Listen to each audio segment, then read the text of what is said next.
my philosophy in terms of with parents is to invite them into the process. I don't want to keep them at arm's distance. And I know you've written quite a bit on this recently. I'm curious, how do you invite parents into the process of helping or having coaches help their players become leaders? Yeah, I talked a lot about it in my latest book, The Sports Parent Solution. But, at the first of it, I'll say four things. It comes back to the framework that I use to build culture. Okay. And I talk about in my book, The Culture System. The framework relies on a philosophy, like a way of leadership, like transformational leadership at its core. And then outside of that is how we establish the relationships and standards, how we support the relationships and standards, and how we enforce the relationships and standards. And that's our flywheel: establish, support, and enforce. Now, let's just quickly unpack, those four elements. When it comes to in relation to parents, that philosophy, that transformational leadership, really at the core of it is seeing parents as people, not just as problems, obstacles, or vehicles to our success. And so we have to really see the person and build. And then when we do that, we are actually curious, we're interested, and we build relationships with them. And so we're curious about what's important to them, what their hopes are for their kids. So really at the end of it, that moves into the established pieces. So how do we do that? We do that from early preseason meetings, and we do that early on in some conversations. A lot of times our coaches host parent, coach, athlete conversations. We do unique ways of hosting that preseason parent meeting that makes it fun, engaging, interactive. But in those meetings, we're not just communicating what we're about and our philosophy. We're asking the parents, what's important to you? What's the experience you hope your kid will have in this journey? We're talking about what are their greatest concerns for their child and moving forward in the next few years. So, and then we move into support, and support is consistent communication. Yeah, it's improving your weekly email, but it's also finding time to pick up the phone, send texts, send emails, or just grab the parent when they're picking up their kids from practice and just saying, hey, I'm loving this about your son or your daughter. I love this about that. Or, hey, I just had a great conversation with them today. Like just constantly doing these positive check-ins, as well as when there's a discipline issue, pick up the phone as well and saying, hey, we had this at practice today. You don't need to do anything. We're getting under control, but just need you to know what's going on. Just that way you kind of hear our side of what's going on there. That's why your son or daughter may be sitting down at the game on this next weekend. So there's a lot, but there are a lot of other things. We've had parents or coaches bring parents into the locker rooms. We've had coaches bring parents to be a part of a practice. We've done so much great stuff to continuously bring the parents so that they feel a part of the team. And when they feel a part of the team, they're more likely to be about the team, not just about their kid. But then there's those moments when the parents step out of line, and we have to find ways to actually communicate, hold them accountable, and just give them some feedback on what we're seeing and how it's not helping what we're trying to achieve within our team or what their hopes are for their own child. And so, those are some of the things that kind of go into the book that are just so critical. Yeah, and I know, like from my experience, not even with athletics, but I worked at the Boys and Girls Club, and those positive check-ins are so important because oftentimes I feel like as coaches or just sometimes, teachers, the only time that we talk to the parents is when the athlete or the student is having, trouble and issues, and just having those quick positive check-ins like, hey, John is doing a great job at practice. He's been, in exemplarily Mm-hmm. a leader. And so just having, I can't say that word, I guess.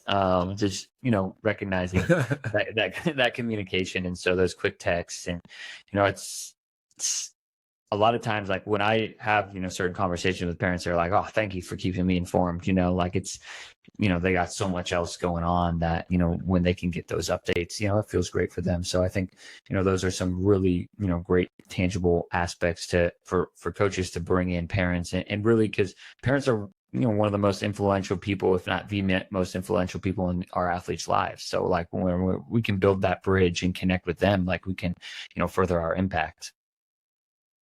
Yeah, 100%. And you nailed it right there. And like, obviously there's growing concerns, rightfully so, with the mental health challenges of young men and young women today.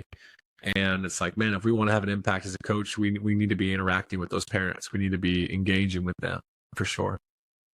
Absolutely. And so as we enter the last 2 minutes in the fourth quarter of our podcast, when it comes to, you've been writing and working with coaches and, just so engaged in the new evolution of where coach in sports is going, where would you say the biggest shift has been in like the last decade? And, where do you see coaching continuing to go so we can continue to impact as many kids as we can? Yeah, it's a great question. Definitely there's been a shift in coaching to give some more power back to the athlete. And in many ways, that's been positive, right? You think about a powerless teenage boy that I was in the very early 2000s and what that led to, that I couldn't speak up for myself and the coach couldn't be challenged. And now we have athletes that have more options. They can switch clubs, they can switch teams, and there's a lot of problems with that. But there's also some upside to the fact that our athletes are not powerless today, and coaches are having to respond to that. What we don't want is what we're seeing a little bit is just there's a bit of a pendulum swing. Well, then now young athletes are weaponizing that. And parents are weaponizing that against coaches, and they're trying to push them out of the profession because, well, you're damaging my mental health. And I mean, it could be, or it could just be to the fact that, the young man or young woman has been saved from all adversity in their life, and now all of a sudden they're not playing. You cannot accuse the coach of damaging their mental health because you're not playing them. Like that's just life. Don't get the job, you don't get the promotion, you don't get the playing time, you don't get the A.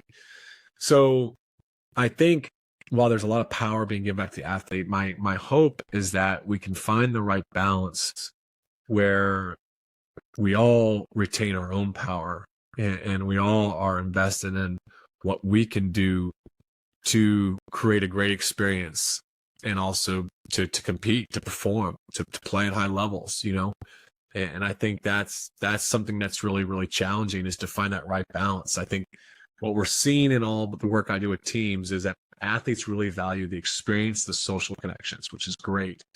So we have to feed that. We have to create these cultures where people feel seen, they feel known, they feel loved. But we can't forget about what sports are also about. Sports are about the team, the connections, the relationships, but they're also about competing, striving, working hard, pushing yourself, doing hard things, failing, and growing through that.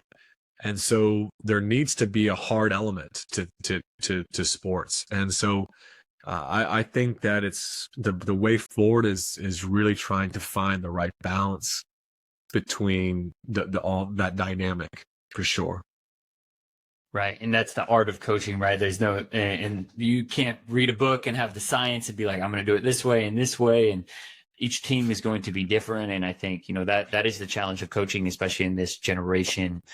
This generation is, they do have more power. They do have more options. And I do talk about it a lot, and I'm sure you do as well, but you also have to earn that play time. You also have to, kind of earn that spot. Just because, you're on the team doesn't mean you're going to get, get to take all the shots, right? You may get to some play time, but you're just going to be kind of a plug and play and keep going. So you have to really, it's that art. And so, where can people find and read more about your resources, your books, and, your social media links? And if they want to learn more and connect with you to, kind of learn more about that art of coaching.